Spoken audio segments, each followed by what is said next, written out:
como é que tu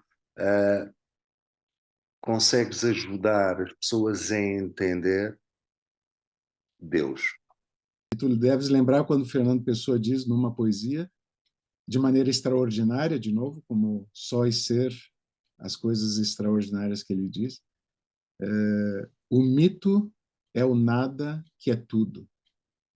Extraordinário. História humana, cada vez que a paz foi estabelecida entre entidades sociais, é porque uma entidade social superior se formou. Então, primeiro, as famílias, que era o agrupamento social mais primitivo, as famílias faziam guerra entre si. Daí as famílias são superadas pelos clãs. Os clãs são uniões de famílias. E daí os clãs faziam guerras contra os outros. Passam milhares, dezenas de milhares, centenas de milhares de anos, os clãs se juntam em tribos. Então os clãs já não guerreiam mais entre si, as famílias não guerreiam mais entre si, mas agora as tribos guerreiam entre si. Passa novamente milênios e as tribos se juntam em cidades-estados. Cidades-estados nada mais são do que muitas tribos reunidas. E já as tribos não guerreiam entre si, mas as cidades-estados guerreiam entre si. Né? Na Grécia, a Grécia clássica acabou com a Guerra do Peloponeso porque, apesar de viverem no mesmo pedacinho de terra, falarem a mesma língua, terem os mesmos deuses, nunca conseguiram estabelecer a paz entre as cidades-estados gregas. Viviam em guerra, Esparta contra Atenas, contra Corinto, contra Diabo 4. Então se destruíram. Na Europa, cidades-estados continuaram se matando durante a Idade Média inteira. Roma contra Veneza. A Itália, Gênova, todas aquelas cidades.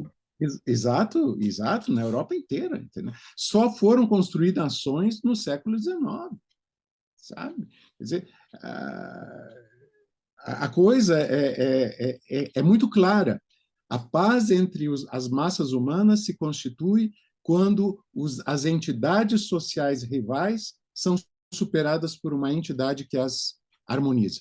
E daí, com o Estado federativo, as cidades que antes se matavam agora estão unidas numa federação. Pronto.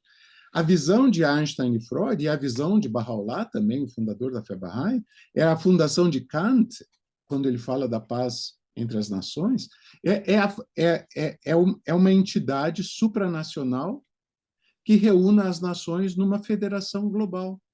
Então, mantém-se as nações como se mantiveram as cidades, podem ter clubes de futebol que disputam acirradamente a vitória, podem torcer uns contra os outros, mas não se matam. Esse é o grande estágio. Então, uma federação mundial de nações é a grande visão da paz que Einstein e Freud trazem. E daí vem a grande questão.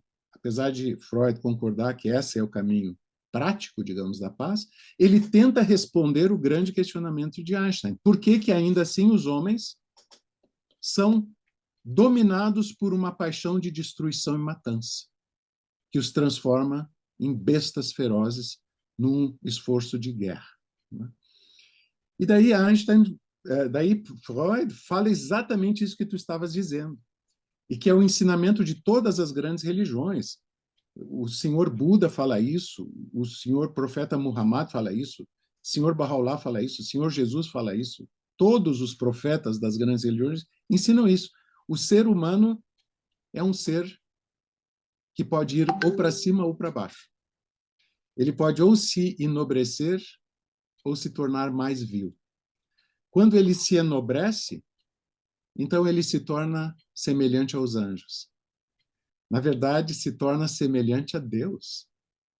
As escrituras judaicas, que o cristianismo incorporou, dizem que Deus nos criou a sua imagem e semelhança. Então, o ser humano é semelhante a Deus. E como Jesus ensina que Deus não tem corpo, ele recorda claramente, Jesus diz, Deus é espírito e aqueles que o amam devem adorá-lo em espírito e verdade. Se Deus é espírito e o homem é a imagem e semelhança de Deus, então no que o homem é a imagem e semelhança de Deus? É no espírito. Só que o espírito de Deus é puramente bom, é essencialmente bom. Na sua transcendência e na sua imanência, Deus é absolutamente o bem supremo, o máximo bom, o máximo bem, né? Mas o homem não.